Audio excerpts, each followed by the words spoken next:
Dumelang Bakaeto. Hello, everyone. My name is Dumelo Candice Sillo. Yes, you better take notes.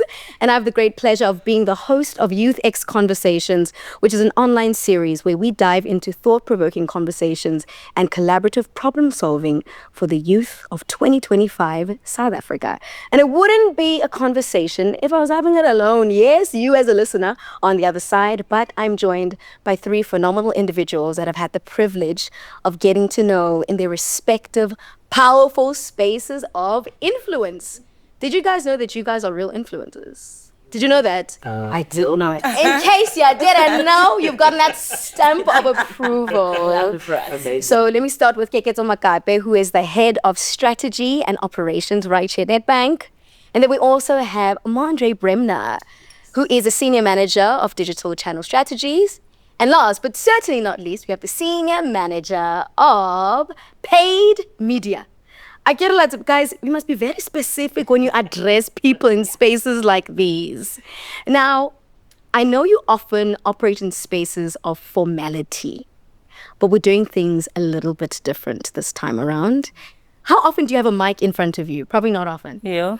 No. Unless it's a mic on Zoom. Yeah, and nothing from me. It's always on mute. Thumbs up. Today we want to get something from you. So we're unmuting and we're sharing a lot of insights and wisdom as it pertains to a topic that sometimes we want to tiptoe around, especially within the context of the youth of 1976. We know, especially for all of us here, it goes out saying that the sacrifices they've made were tremendous, but also they didn't exist in a time where they had the privilege of conversations like generational wealth. Their focus, and they were zeroed in on stifling their potential and limiting the ceilings in which they could grow. So generational wealth was never part of the conversation. And so how would you define generational wealth? That is such a difficult question because that's something that we are starting to fold for ourselves right now. And I think it's making sure that we build a secure future for our children to come. And we have something to leave behind for our children. That's the biggest thing for me in terms of building generational wealth. It's literally just starting for me, but it's something that I'm really, really passionate about. And so for you, Mondre, when you consider generational wealth, what does that mean to you? I think it's enabling generations after you to thrive, and being able to really lay down basic necessities of life, reassuring the generation before you that actually things are covered. And I think that, and actually being able to make sure that they are not lacking in anything in order to equip themselves to thrive in life and be much more than what they think they could be. For me, it's really fundamentally important that you actually see it in a way that the person after you is better off than what you were, but in a way that is equipping them to be much more better than what you actually were. Yeah. When we consider this conversation, it does probe us to think differently. Yeah. And there does tend to be a little bit of controversy around the conversation, generational wealth, because what often follows, and I want us to get into it, is believing that I can't get to a certain place because I'm still paying the debts of A, B, C, D. As a person of color for all of us, right? How do you consider the regime and apartheid as a whole and the system that was innately oppressive? When we consider that, how do you think it's infringed on just the concept of generational wealth? The starting blocks are different. I always think of how if you leave university, you've had privilege or access to generational wealth, and I haven't. You're entering into the workplace, your apartment is sorted, your car's sorted, even if it's a hand-me-down. I'm not talking about something fancy, but something that was given to you. You're driving to work, you're arriving at work energized, you listen to your favorite music. I had to use public transport. The base is already so off. So I think that's exactly what happens, that the base is completely different. And the things we take for granted, like, sure, we're both at this company, we've both got jobs, you think we're on the same level, but we actually aren't, because how I got here, how I arrived, physically even, is so different, and it will have an impact on how I navigate my day. I mean, that's just a small example, but I think that's exactly what it does. You have a head start, you know, you have a one-up, a privilege over someone else. And I think that's exactly what historically unequal society does to the people in living in that generation. Yeah. I think so. To that point, right, we can now define what the infringement was on the class of 1976, for example. The infringement was an economic system that was purposefully holding them back. So, for example, the quality education they would have received if everything was equal, and that was what they were fighting for. Ultimately, you are set on a back foot because you're not receiving the process services, you know, from the government that's in charge. You're purposefully being displaced from your homeland, or, you know, the place you grew up in, or actual land you owned. And that already puts you on the back foot when it comes to generational wealth building. And it already speaks to how people have been then taken away from what they had and given nothing in exchange to try and survive. So that's what apartheid basically did. And the unfortunate part is that we're still trying to undo a lot of those wrongs, and acknowledging that, you know, we're trying to undo that with also taking our family from where they come and taking them with us. And that's where, you know, that having to still rectify the wrongs economically in your family still comes in, because you have to identify that, you know, things have been taken away. And ultimately what we're trying to do now is actually just rectify the past while trying to build the future. Right. And that's where we find ourselves in at the moment, And I mean, it's an interesting one for me, because I think that my understanding of generational wealth over time, as I've grown older, is very, very different. I've had the privilege of going to grade schools growing up. And I remember, you know, you see your friends, your white counterparts, and their houses are a little bit different. But in my household, we were still building, but the houses got bigger and bigger. And that's a beautiful privilege. But I thank my parents for working so hard to get me where I am. But for me, what I've really started to realize now as I'm getting older is how huge that disparity was between me and my friends that I went to school with. Because it was very, very different in my household versus when I used to go to sleepovers, and I would see completely different Oh my God. things. Listen, Insane. We were out swimming in swimming pools. So for me, I often wonder if the youth of 76 had the same opportunities now, how powerful they would be, because the passion in which they fought with, we would be flying. Yeah. If it started there. Yeah. I can relate so much when you think of the fact that privilege, even within the context that you found yourself in, it was still capped. Yes. And it's not to deny the privilege. I can relate in the kind of schools that I was privileged to go to, but also on bursaries, on scholarships, motivated by certain exemptions. I knew that, it's different. From the primary schools I went to, that was one thing, but I was too young to understand the disparity that you've mentioned. I got to university. And I said, oh, no. It's different the side to side. It's different. Me taking my 2 taxis, my 2 buses to get there. Yeah. And I knew it was so daunting. In my first lecture, I think about it, it still gives me chills. I took out my exam pad. Cool exam pad, I'm ready to take notes. And the entire row took out their laptops, and not just any laptops, you know, the opulent, you know, top of the range laptops. It's things like that where you really start to zero into your reality, and it becomes so sobering. Privileged to have not been discouraged by that awareness, but it definitely propelled me into having to work harder. So maybe let's also look into our own context. I know we've looked at and considered the class of 1976. That oppression came home. It came home to you. That the difference came home. The gaping holes came home. So in your individual context, what is that for you guys? So for me, I think how that comes into my reality is that my parents did the absolute best they could with what they had. I remember my dad, God rest his soul, he passed away in 2021. But up until I think a month or two before he passed away, and my dad was, I think, about 73, he was still working. And he was dedicated to making sure that he was able to put food on the table. Wow. And the idea there, and I'll link it back to what I said earlier about survival. The reality is some of our parents really needed to lock into survival mode just to get things going.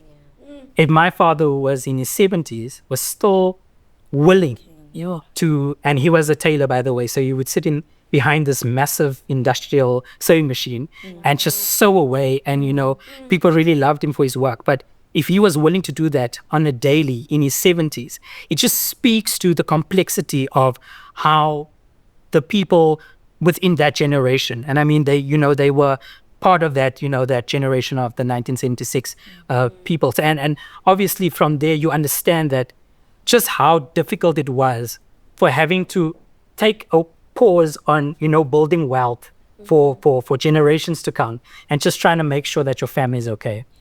And that's the reality I came from. My parents did the best they could to make sure that I do not live that life. Yep. And I loved what you said earlier about being able to not be discouraged by it. And it's so easy, especially coming from disadvantaged communities, to be discouraged by the status quo, the economical system that exists within the community. And it's very hard to be courageous enough to actually, decide, no, this is not the way I'm going. Yeah. I'm actually going to take a different route. I'm actually going to work harder to get to where I am. And for me personally, it meant, taking the survival that your parents went through, and then taking that and creating an actual stepping stone for your future wealth and the life that you want to live. Yeah. Oh, so precious. Yeah. Precious. KK, do you have anything to offer there? I actually had a different thought as Mondre was speaking, right? And we often talk about parents sacrificing for their kids. And I think it's, for some reason, so much easier to think about a future when there's your own offspring involved. And I just thought about the ages of the class of 76. Yeah. These weren't parents. Yeah. These weren't people who are like, I'm doing this for my kids. Yeah. And the thought just crossed my mind that that's so crazy that you would go that far, and it's not even like you're thinking necessarily about your own children, but because of how family orientated we are, you might be thinking about your younger sibling or, your cousin. So that's the only additional thing I wanted to add as you were speaking. But that's how powerful honoring the class of 1976 actually is. Right. Because at that moment, it wasn't for the future generations to come. It was for their, education, right. Really the equality that they really were yearning for. And that's what I love about us continually honoring that generation, because ultimately that sacrifice has, created a South Africa where we can actually, thrive in. And that's what I love about it, and why we continually need to celebrate that generation. Yeah. I just feel like you guys just flipped the switch on me. Because we do have this nature of associating the youth of 1976 or the class of 1976 with our elders. Right. And so the assumption in that moment is that, let's pay homage to these grown folk who were protesting. No, they were just babies. They could have been TikTokers, hey? They could have just been like, just sitting there watching their anime, going about their business, but they had a purpose so much greater. So thank you for that. Even when you think about like the youth of 1976, they're still here, like they're still alive. Right. So there's also that thing of either aging them out of existence, like they're watching. They're watching this right now.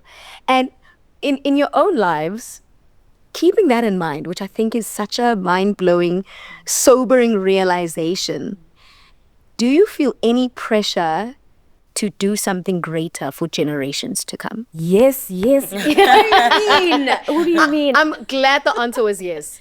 I have so many ambitions. And also, I think I'm also now married to someone who has even a bigger drive to do that. Like there's so much passion in that. And he's brought that passion into me, because I never used to think about how we build wealth for the future, because I was still also just thinking about myself. But now we're having bigger conversations, which is very, very important when we start to get into this new phase of life where you have partners and you have other people that you have to think about. And for me, I think that shift in perspective has really been about, okay, what do I need to do now in terms of how much do I need to save for me, for retirement, for my kids to go to school, for the future of my family, to make sure that it continues going further. And it's been such a sobering thought for me, because I have never ever thought about it that way, but it is something that has been inherent in me of late, to make sure that I am putting more into it for my future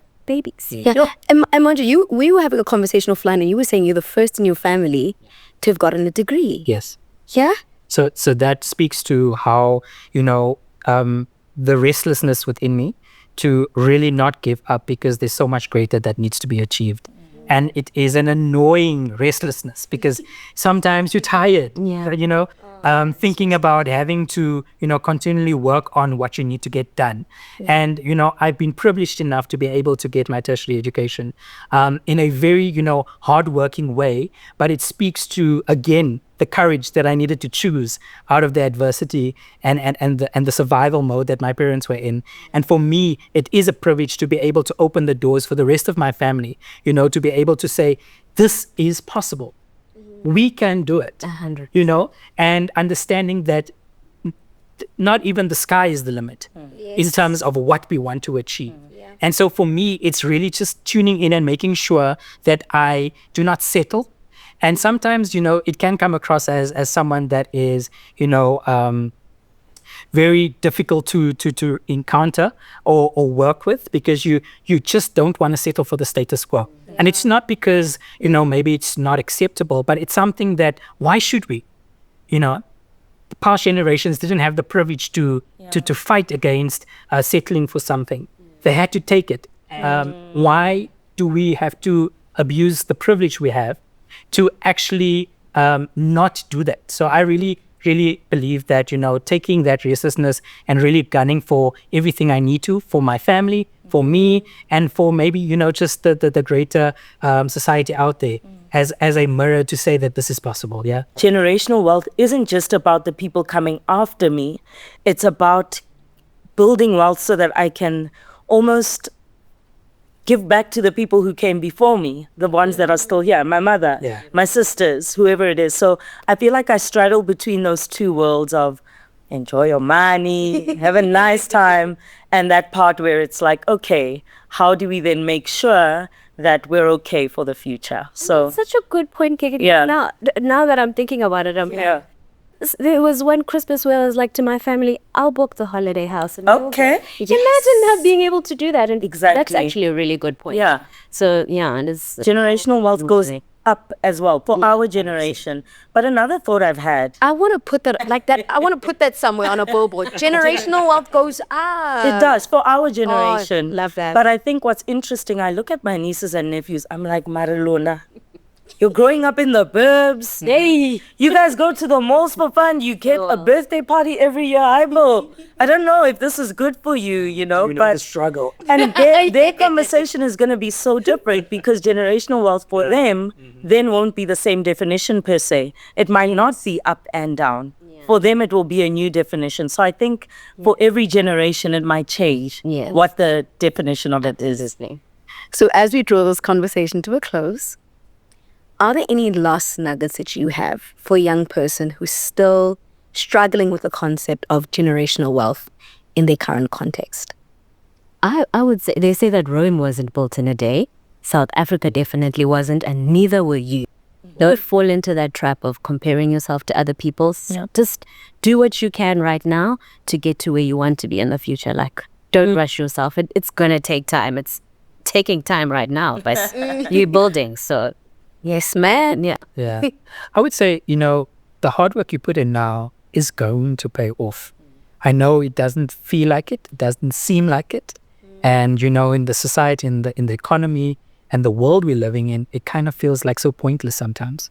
But I do believe, put yourself focused, make sure you're focused rather, and really just to work on the end goal. And I promise you, it's worth it. Seek the advice, seek the education. You're not in this alone, and one day at a time. You're building this Rome, but you're building it a day at a time. Yes. So I think really focus on that. Make sure you've got that end goal, as your vision board, and you'll succeed. You truly will. Yeah, absolutely. Love that. I assume because they're watching this, they're already one step ahead. They're investing in themselves, in whatever future they see for themselves. So one thing that we may have inherited from our parents, yes, we speak about resilience, the restlessness, tenacity, but I can speak from experience is a very warped relationship with money. As it pertains to generational wealth, what relationship do you have with money now to ensure that you can secure the generational wealth of the future? Wow.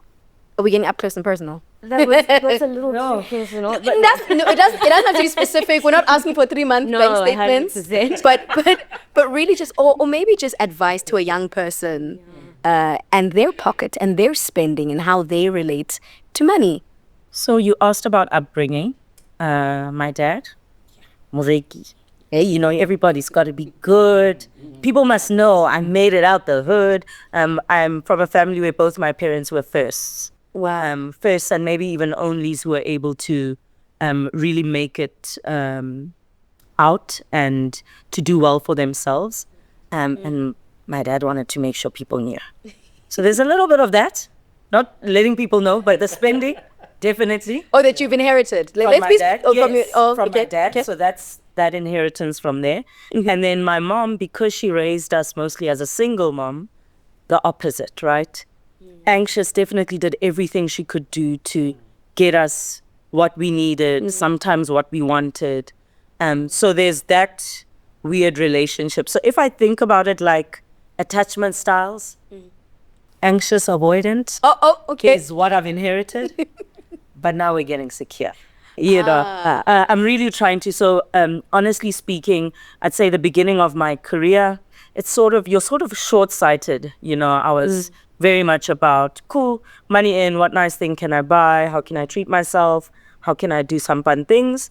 And now I've started becoming a bit more future-focused, and I'm starting small. I'm really, to be honest, I'm not thinking 3 generations down yet, because I haven't even taken the first step. My first step is, what do I do in an emergency? And that's my first step. What do I do if things get tough? Am I able to help out at home if I need to? And I need to make room for that. And I think that will be the first building block as I build towards the longer term thing. So yeah, definitely attachment styles are growing, changing. Yeah, money is not going to avoid me anymore. It is attracted. It is attracted.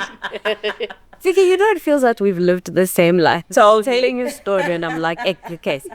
So it's quite similar for me. Like my parents were also the first and they were able to do a lot of things that their parents couldn't do. And that's obviously filtered down to me. My dad is incredibly generous and so is my mother.